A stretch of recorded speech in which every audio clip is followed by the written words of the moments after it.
Este texto es un poco largo, les ofrezco que me disculpen porque es que sí estaba larguito.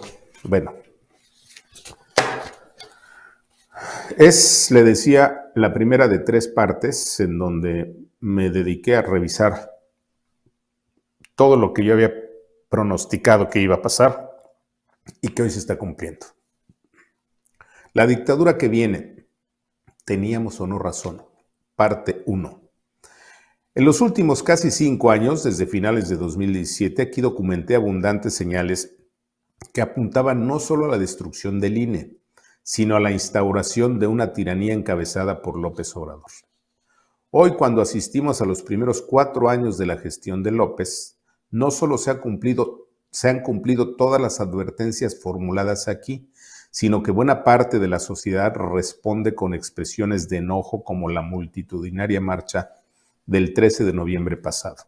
Sin embargo, frente a la reacción social de enojo y repudio al mal gobierno de Obrador, el amado líder respondió cual animal herido y en las próximas horas veremos un paso decisivo a la instauración de la dictadura lopista, el golpe final al INE desde el Poder Legislativo, además de una vengativa contramarcha.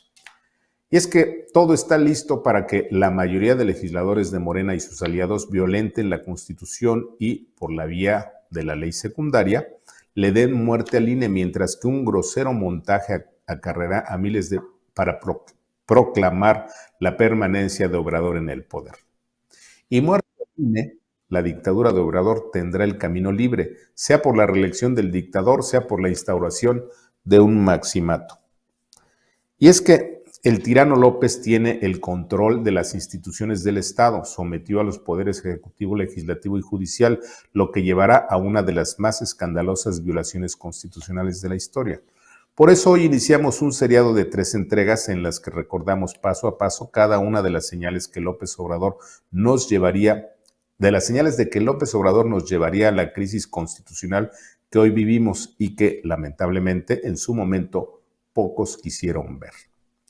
En el itinerario político del 3 de abril de 2018, titulado Igual que hoy la dictadura que viene, señalé que el candidato presidencial López Obrador había reaccionado indignado por un video en el que se advertía que si ganaba la elección presidencial de julio de 2018, México viviría un proceso de debilitamiento democrático al estilo de Venezuela.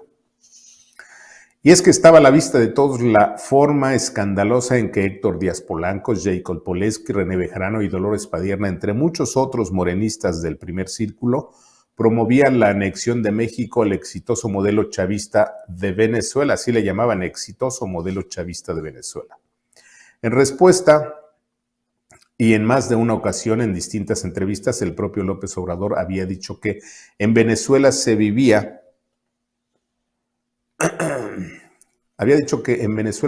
una democracia real, no como la democracia mexicana, que, según él, es una simulación. Por eso demostré con hechos que, aún en su calidad de candidato presidencial, todo el aparato López Obradorista trabajaba en crear las condiciones para dar el primer paso a una dictadura como la de Venezuela. Y dije que ese primer paso era un ataque sistemático a libertades básicas, una de ellas la libertad de expresión. Así lo dije en su momento. 1. En días pasados, Federico Arreola, propietario del Sendero del Peje, dictó línea para que el pejismo de todo el país entienda quiénes son los periodistas, articulistas, columnistas y opinadores buenos y malos, es decir, los periodistas y críticos que, según el señor Arreola, principal empleado de López, deben ser leídos y atacados. ¿No fueron esos los primeros signos de la dictadura de Castro y de Chávez? 2. En realidad se trata de un vulgar déjà vu de otras elecciones, y es que basta recordar que en 2006, en los previos a la presidencial de ese año, el propio Arreola acudió a distintos medios para pedir a los dueños de esos medios la cabeza de periodistas como Jorge Fernández Menéndez, Ricardo Alemán y otros. 3. En el semanario Proceso, en aquellos tiempos hoja parroquial del credo lopista, los cartonistas fanáticos del establo lopista, Helguera y Hernández, prestaron sus trazos para sembrar odio contra algunos críticos de AMLO en una viñeta que sembraba odio y atacaba la libertad sagrada en la democracia, la libertad de expresión. Los moneros dibujaron a Pablo Orillar y a Ricardo Alemán con cuerpo de caninos, acompañaron el trazo con un reproche por criticar a López Obrador. 4. Cualquiera que lo desee puede hacer el siguiente experimento. Buscar en redes el video en el que se demuestra que los más cercanos colaboradores de Obrador promueven convertir la democracia mexicana al modelo venezolano. Una vez localizado el video, lo mueven en las redes sociales y la respuesta será un ataque descomunal contra ese video. 5. Entre las páginas tiradas por la intolerancia López Obradorista que inundaron redes y digitales se localizan algunas páginas afines a la candidatura de Margarita Zavala, además de otras como Chochos, Letra Roja, La Otra Opinión, Pinche Metro, Operaciones Especiales México y más. Todas ellas críticas de López. 6. En todos los casos, el signo distintivo es la intolerancia a la crítica, al pensamiento diferente, al disenso y sobre todo se ataca una libertad fundamental en democracia, la libertad de expresión. 7.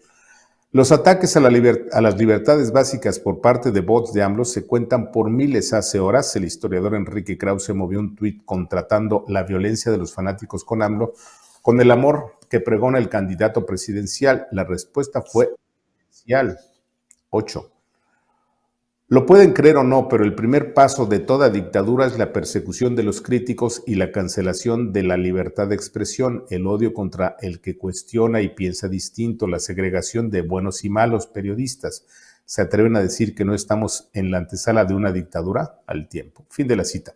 Como todos saben, la persecución de periodistas críticos del fracaso de AMLO ha sido uno de los signos más evidentes de la dictadura lopista, seguida de la grosera propaganda motejada como las mañaneras, que no es más que un caudal interminable de mentiras, falsedades, difamaciones, calumnias contra los críticos. En ese caso, en el itinerario político del 10 de junio de 2018, a pocos días de la victoria de López, nos ocupamos del tema, así lo dije en aquella ocasión.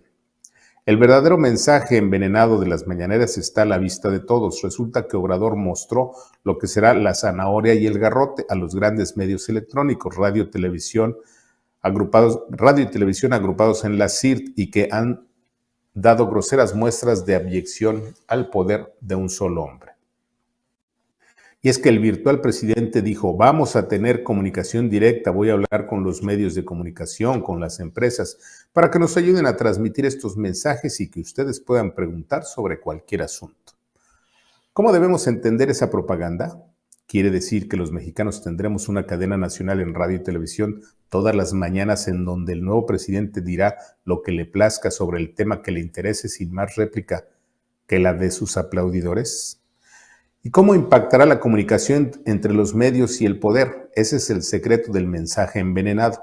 Resulta que a través de los grandes medios de comunicación, radio y televisión, el nuevo presidente hablará de manera directa con los ciudadanos en lenguaje coloquial y con ello le dará la vuelta a la jerarquización de las noticias, la interpretación de los analistas y, por supuesto, ignorará a los críticos. Dicho de otro modo, al utilizar una cadena nacional diaria a través de los medios electrónicos, el nuevo presidente convertirá a la prensa en su principal adversario y competidor, especialmente a la prensa crítica, a la que combatirá a través de sus mensajes directos mediante radio y televisión.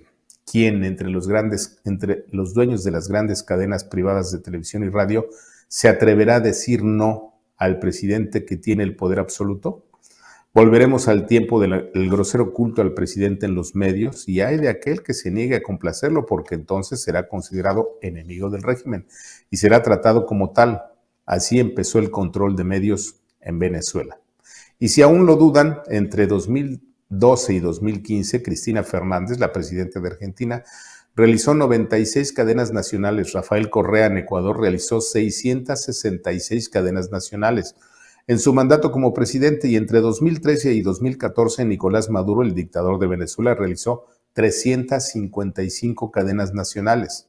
López Obrador propone en su sexenio 1,825 cadenas nacionales, es decir, una diaria más que cualquier dictador. ¿Se prepara o no una dictadura. Al tiempo. Fin de la cita. ¿Teníamos o no teníamos razón? Hoy la persecución de los críticos y la cancelación de libertades básicas, como la de expresión, además de las mañaneras de López, son dos de los pilares sobre los que Obrador construyó la destrucción del INE. Pero del INE nos ocuparemos mañana. Al tiempo.